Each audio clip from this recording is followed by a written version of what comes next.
Welcome back. We all have celebrity crushes that we may dream about when we see them on television or in a magazine. But what happens if you find yourself fantasizing about a coworker or maybe even one of your husband's friends?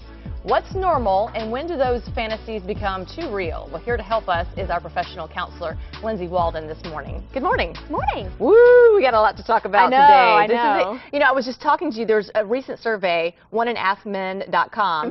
60% of the men admitted, yes, I fantasize about my wife's friends. Yeah, I believe that. And Cosmopolitan just did one about 2 weeks ago. Only 26% of the women said that they fantasize about their men's friends. Interesting that it would be such a difference between the men and the women. Some of that could have to do with, I think as a society we're a little more accepting of men having, you know, maybe that drive or that instinctual, like, visual. So they're more likely to admit it maybe than the women? Maybe, but I also don't know that all women necessarily go around just constantly fantasizing about other people either. So it's... Because we're kind of wired differently. Men are much more visual. Can be, absolutely. So let's talk about it. Whether we're fantasizing about people we know or celebrities, is it okay? Is that healthy? Absolutely. Well, not only is it okay, it's kind of unavoidable. It's very natural, it's very normal, very healthy. It really has to do with the kinds of things that we find maybe attractive or that we're drawn to in other people. There's going to be more than maybe one person that fits that bill, that like flips those switches for us.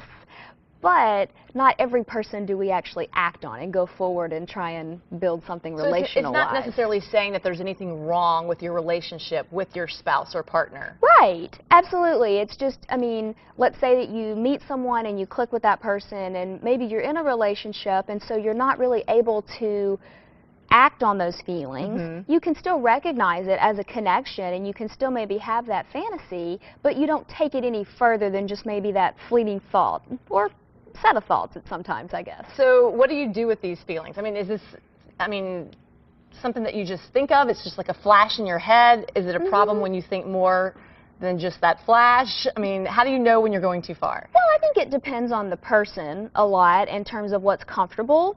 But for a lot of people, maybe you can utilize those feelings if something really, you know, gets you going a little bit.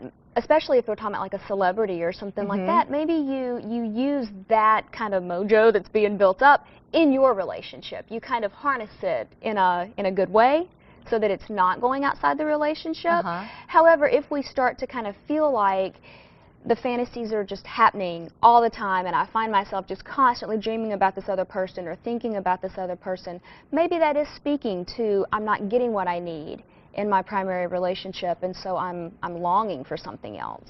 Because I think a lot of people who are watching right now would be a little concerned if they found out their spouse was fantasizing about their friends. Like, they don't want the thoughts of their friend in their husband's head, ever. Or especially if they're using that fantasy to get them fired up in the bedroom with their spouse. I get that, and it's maybe not even that we want to like use that as the go-to or the crutch, but it's that idea that if there really is something that you're recognizing in another person and you maybe have that fantasy moment, there's a good chance that those same characteristics are present in the person that you've chosen to be with. Because we do have a set of criteria that we're usually attracted to that kind of, you know, allure us or kind of pull us in. And so it's possible that the characteristics are there. Maybe it's, you know, that we're just kind of longing for something and we want to address that. And that's when therapy comes in really handy to be able to address, well, what is it that may be missing in the primary relationship, or has some of that spark gone away? How can we reignite that? So I guess everyone at home, if you're fantasizing about Brad Pitt, it's okay. Sure. Unless you're starting to obsess about him and you only see him in your dreams and no longer your husband. Sure, and some people, they do. They get a little carried away with, you know, the fantasy. It becomes almost obsessive. But fantasies are very normal. They absolutely are. We just, you know, anytime that it could be potentially dangerous to either you or your relationship, that's when we would want to really talk about, is something going on here that needs to be addressed? Good to know. I like how you answer things. You get right to the point.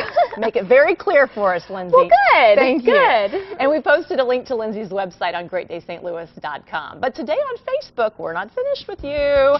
We want to know, are you fantasizing about people other than your husband? Is it his friends, or is it an actress? Maybe it's Brad Pitt, or I mean an actor, Brad Pitt or David Beckham. Maybe it is an actress. Whatever floats your boat. Jennifer Lopez, get on Facebook and let us know, because she's hot. I can tell you, yeah, girl crush on Jennifer Lopez, but I've never had a fantasy about her. I wouldn't say that. Good. I just want to look like her, that's all. If you do, let us know. We're going to do a show on that. Yeah. Thanks, Virginia. Don't let that Brad Pitt out of your brain just yet, even though, you don't want to obsess too much. We're going to get back to that. The temperature may finally be cooling down here in St. Louis, but summer is still in full swing for a lot of our favorite celebrities.